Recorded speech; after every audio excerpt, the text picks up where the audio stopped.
DMX. It's pretty interesting. Now, I want to address the fact that I'm mainly making this video to address the things that I said on the podcast. Interestingly enough, I actually didn't know nearly as much as I did before I made the podcast.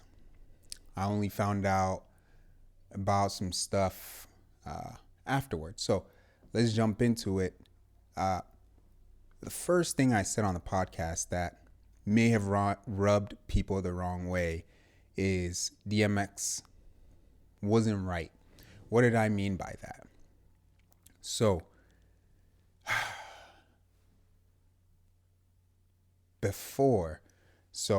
during the podcast, right, the whole thing about him had come out.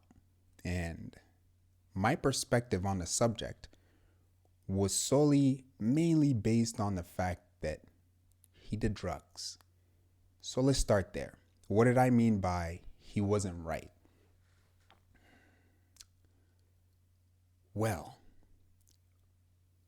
if I include the information that I found out after I had said that stuff on the podcast, I would say that, yeah, I stand by my point because I saw the show of him on Ayanla. Now, mind you, I already had a perspective on this whole thing.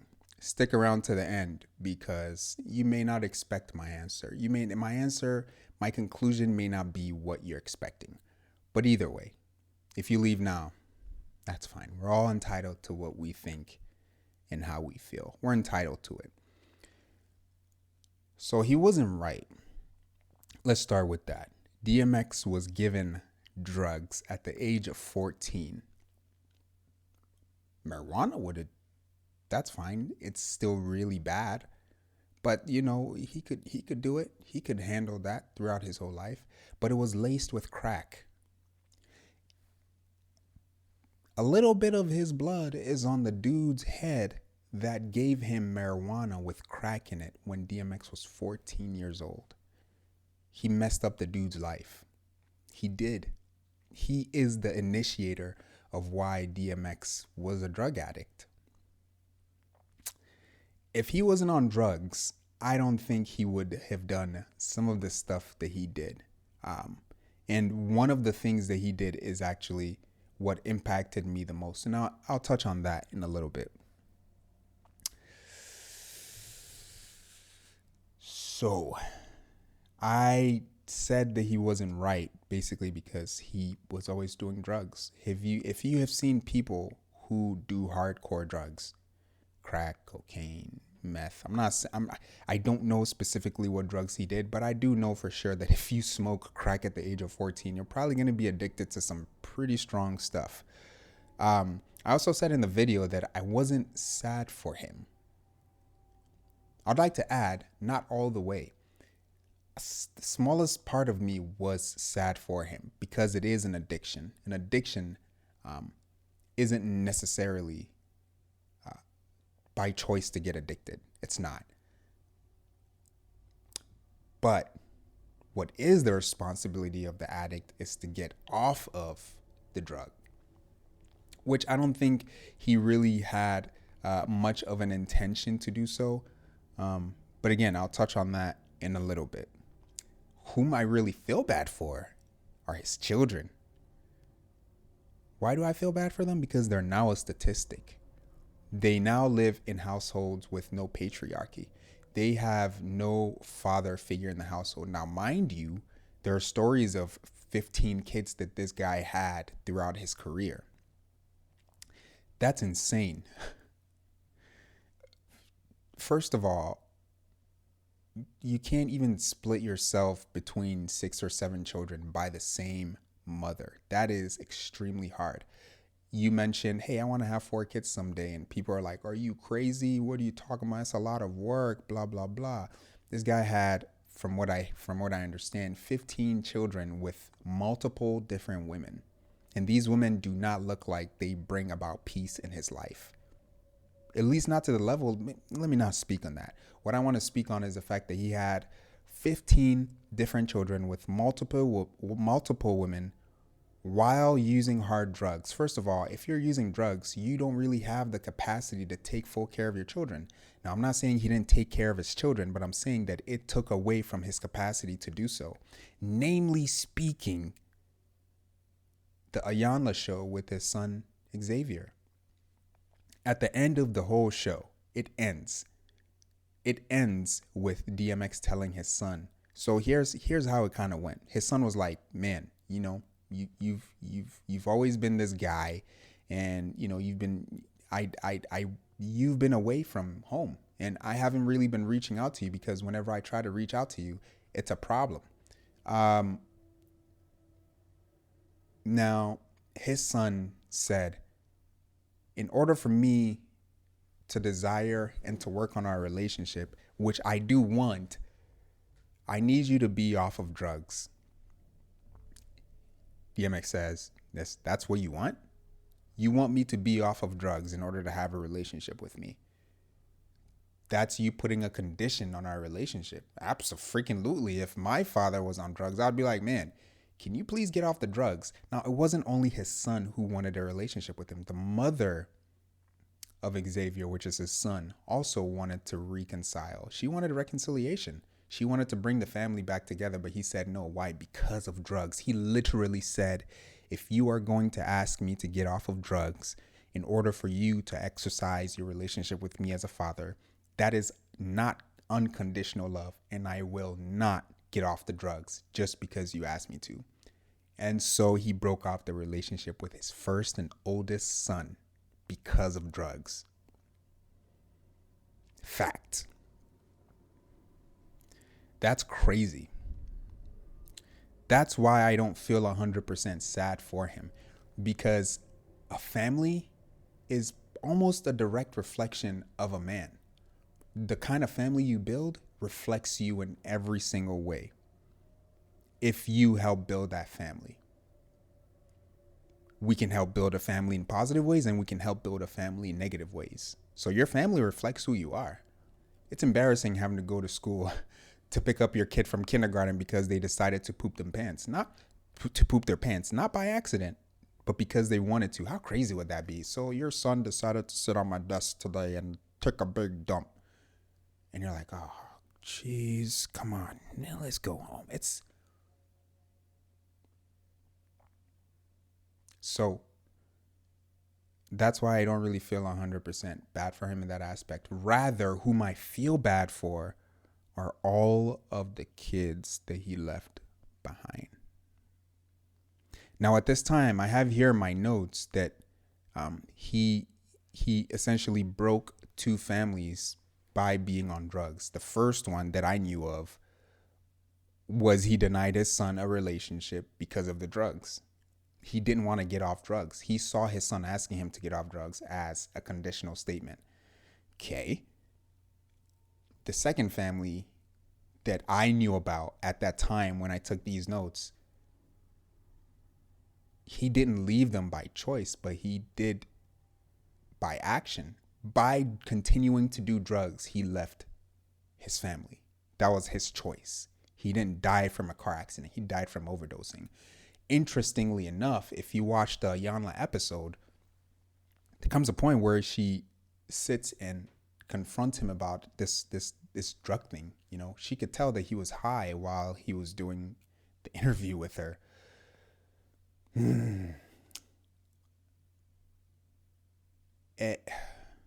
It's hard to speak on because it's a complex thing. I lost my train of thought for a second there. Anyway, she was asking him some questions, and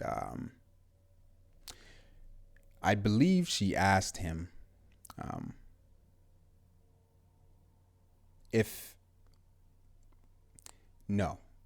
so my point was, what I was trying to say was, she made a point that she spoke to his family members, and this was 8 years ago in 2013. This was about 8 years ago. His family members said they're waiting for the moment when they get a call that DMX is dead because he overdosed on drugs. If that doesn't tell you that there is a problem here, I don't know what will. If that doesn't tell you that there's a problem here, I believe you've put DMX in an iconically leveled up pedestal. You see him as an icon instead of a person. I said it and I'll say it again. He had an amazing career. His career led him to meet a lot of people who spoke positively on his behalf after he passed away. I don't care about speaking positively about him. I don't care about speaking negatively about him because I don't know him. But what I do see is the broken families that he's left behind. A whole bunch of money with no father on how to teach them how to be as men.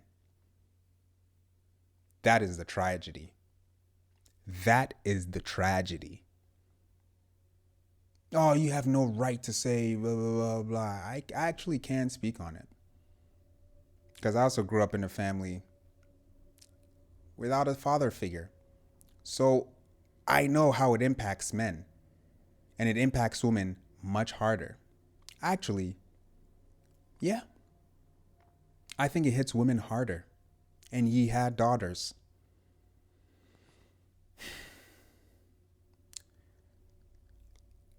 But I really do feel bad for his first kid, because now this kid, oh man, DMX said to his kid, I guess if this is the condition you're going to put on our relationship, I'll see you on my deathbed. That is literally what he, like that is what he said. If I am not saying it verbatim, I am saying it in a general sense of conclusion. That is what DMX said. If you are going to ask me to be off of drugs as your father, then next time you see me will be on my deathbed. And he gave him a hug as though the hug meant something. You just completely destroyed any hope of your son having a sober, real, present relationship with you. And you're hugging him? If I were the son, I'd be floored, man. Again, wait till the end to hear my conclusion. If you don't, that's fine. But I'll stick around to hear my conclusion because it sounds like I'm just throwing stones at this guy. But as I was saying, it's that serious. He created a hole in the heart of his son because of drugs. That's the part that's hitting me the hardest. That's the part that's hitting me the hardest. His children are all statistics now on so many levels.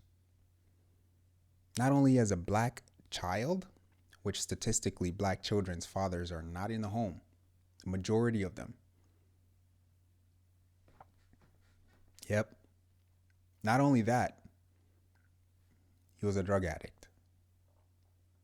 I'm saying these as facts, not to throw stones at him. If you feel like I'm throwing stones at him, well, you need to keep your emotions in check because I'm not. He was addicted to drugs. That's just a fact. So, another male figure not in the home. These are all his choices, man. These aren't things that I'm just making up. These are all his choices. He wasn't in the home. He was addicted to drugs, and then he died from drugs, and then he had multiple children with multiple different women. When you look at his life from these facts, it's hard to go about. I think for the most part, and it's hard to speak on this because I don't know him, and I'm refraining from saying something that is based on the fact that I would have to know him to say. All I can do is speak on the interview that I saw and what his children said or what his child said. That reflection of him and his son, that's his oldest son. The reflection of that relationship, I can only think that it trickles down on the other children.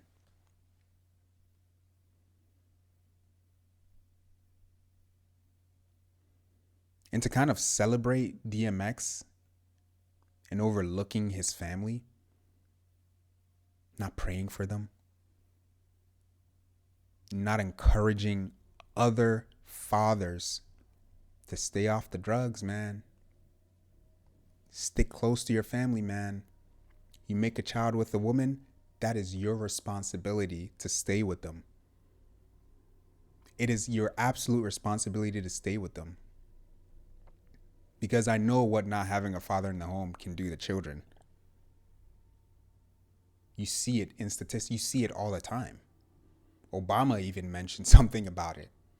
This isn't just me and my opinion. These are facts that I'm speaking on.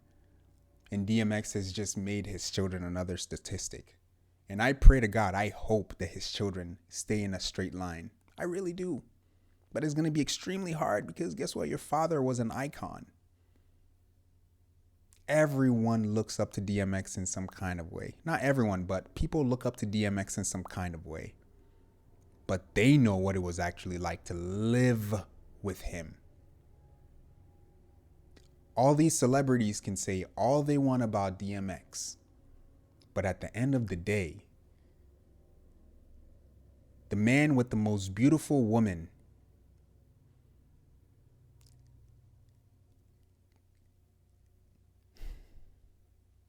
you can have the most beautiful woman in the world, and that doesn't mean you have peace. Just because DMX was an amazing rapper doesn't mean that he did everything right in his life. Yeah, I don't do everything right in my life. But there are just some things like not making 15 babies with a whole bunch of different women and cutting off relationships based off of drugs. That's the part that gets me.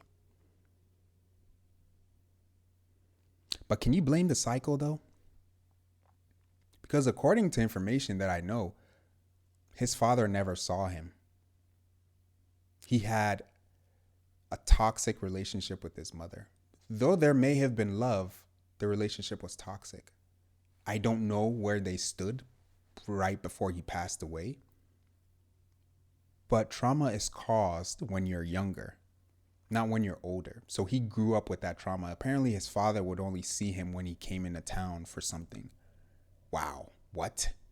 And you expect that man to do amazingly in the world? They should have known that this stuff was coming. But like his manager said, he didn't have that many people supporting. A lot of people speak on the death of DMX, but he said not that many people were by his bedside when he was in the hospital. He basically continued the cycle of his father. His father wasn't in his life.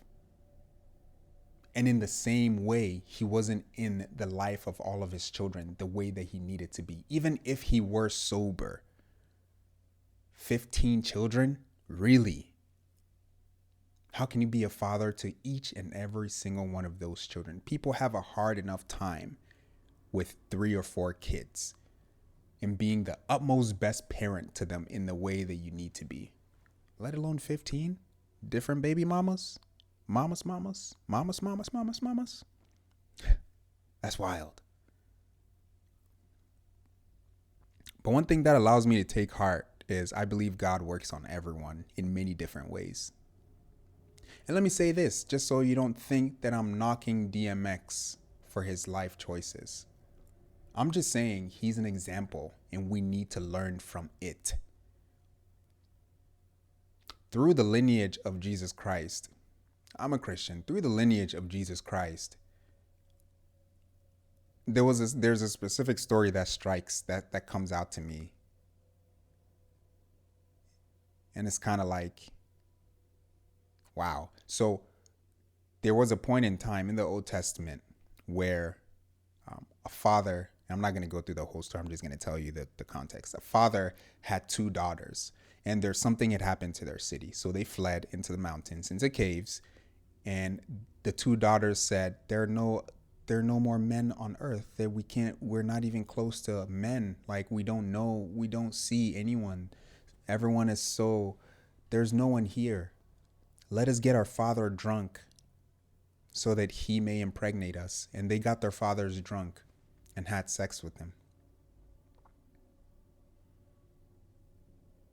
That is the lineage that Christ comes from. So I'm not saying that DMX has ruined his kids' lives, but he has made it that much more difficult by not being able to be present in their lives in the full capacity that their father needs to be. Look, we all make mistakes, but at the end of the day, we do have to live with our consequences. There are consequences to our choices. So in the same way that Christ came from a lineage of, I guess you could say, incest, I believe in the same way God was also working on his heart. But to what capacity, I have no idea.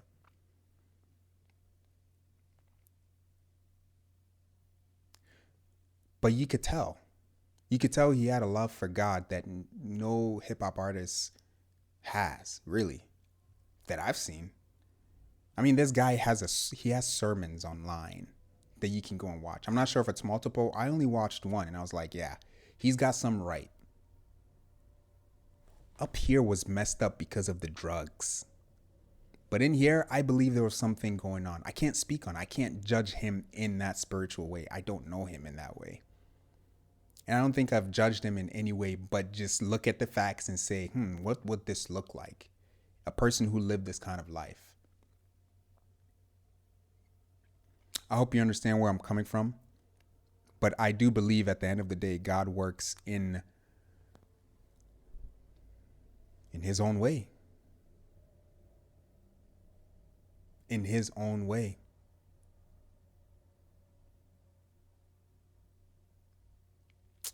And it was strange hearing him speak on some of the things, the ponderings in his heart. He was having a turnaround in life. And that's what I always think is when we think we have enough time to do something in reconciliation, that is when we run out of time. When you think, oh, it is now time to invest in Amazon. Nope. That time has kind of passed. In his heart, I believe he was having a change in heart. I do believe he was. But we don't know when we're going to die. It's interesting that his manager was talking about they were with him every day on their road tour and stuff like that. But you weren't with him the moment he died. He overdosed. They were with him. They knew that he does drugs. For Pete's sakes, his family said 8 years ago that they're waiting for the day that they get a call that he's died from overdose. This is no new news. This is old news. And people act as though, let's ignore everything in his personal life and just look at how great he is of a rapper. That's all he can be remembered for?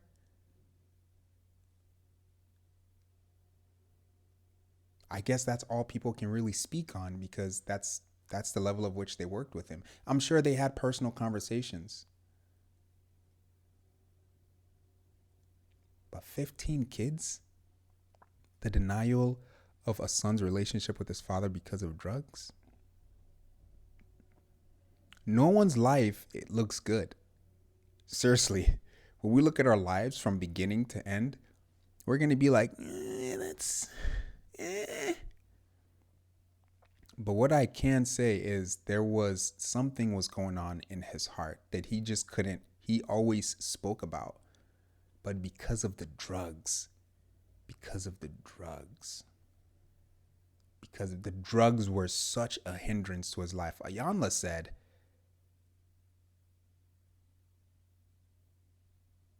basically, I'm not saying verbatim what she said, but she essentially said, the reason why it would be good for you to get off the drugs is so you can be a clean, sober vessel for God to use.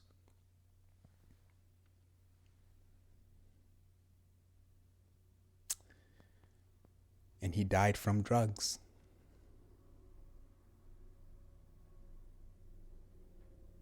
And now his sons have no father figure to emulate.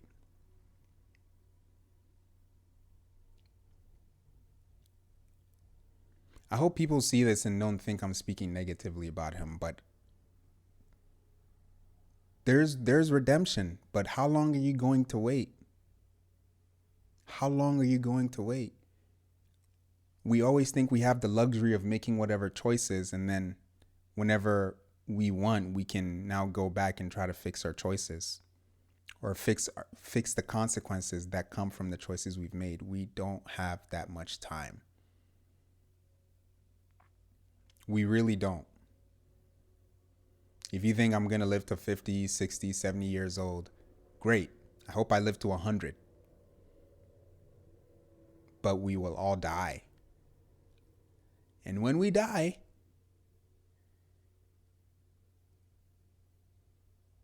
at least when I go away, at least when I die, I don't want people to speak on all the good things that I did.